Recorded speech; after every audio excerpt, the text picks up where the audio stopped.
Мы видим с вами, что обстановка меняется практически ежедневно и, к сожалению, не в лучшую сторону. Увеличивается число заболевших людей, причем все больше случаев именно тяжелого протекания болезни. Именно тяжелого. Уже отмечал, что ближайшие недели станут во многом определяющими. А значит, все наши действия, имею в виду и профилактические меры на местах, и организацию работы всей системы здравоохранения, должны быть выстроены оптимальным образом. Что называется, с запасом и с учетом всех факторов. В этой связи хотел бы вот что отметить.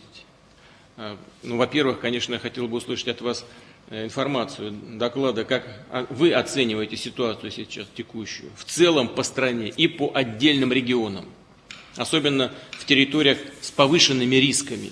К таким территориям, конечно, мы это хорошо знаем, относятся Москва, Московская область, вообще крупные города, включая миллионники, где большая концентрация людей и плотность населения.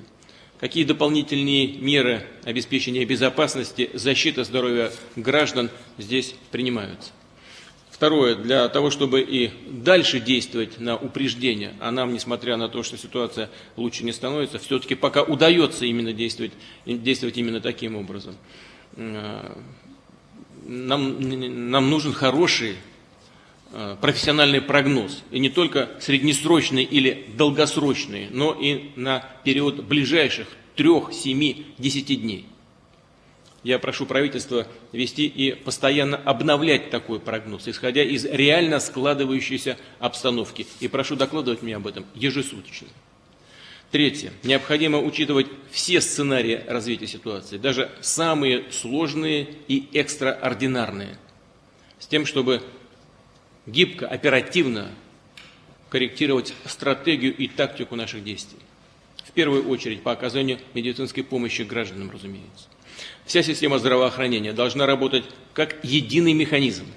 В этой связи вновь обращаю внимание на необходимость четкого взаимодействия как между федеральными структурами, так и между регионами. На слаженность, хочу обратить внимание, работы учреждений Министерства здравоохранения, ФМБА, других ведомственных медицинских организаций, а также частных клиник. Необходимые полномочия для координации всей этой работы у правительства есть.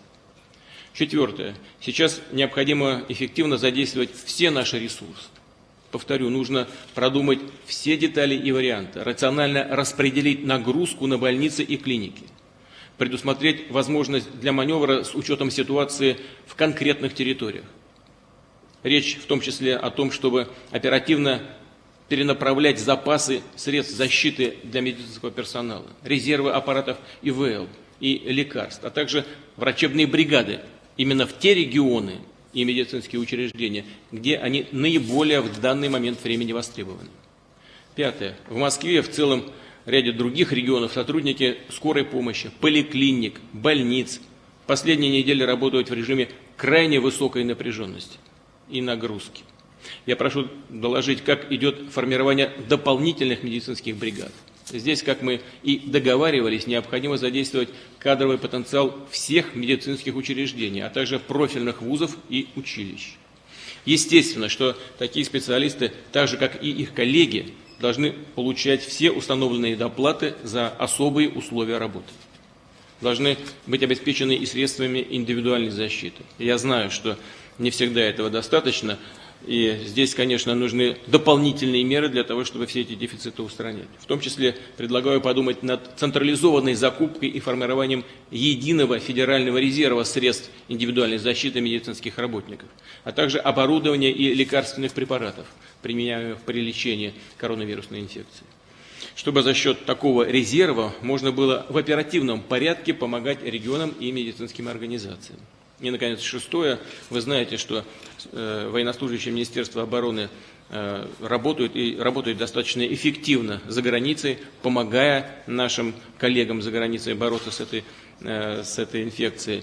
У них накоплен значительный опыт уже работы в достаточно сложных условиях. Нужно этот опыт, безусловно, использовать и иметь в виду, что все возможности, в том числе возможности Министерства обороны Российской Федерации, если это потребуется, конечно, могут и должны быть задействованы и здесь. Министерство обороны работает, повторяю, достаточно эффективно.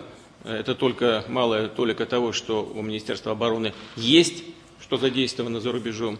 Основные резервы находятся пока в резерве, поэтому будем иметь это в виду. И также будем иметь в виду и то обстоятельство, что на выделенные дополнительные деньги Министерство обороны развернуло практически уже работу во многих регионах Российской Федерации для строительства новых инфекционных медицинских учреждений, которые тоже при необходимости могут быть задействованы.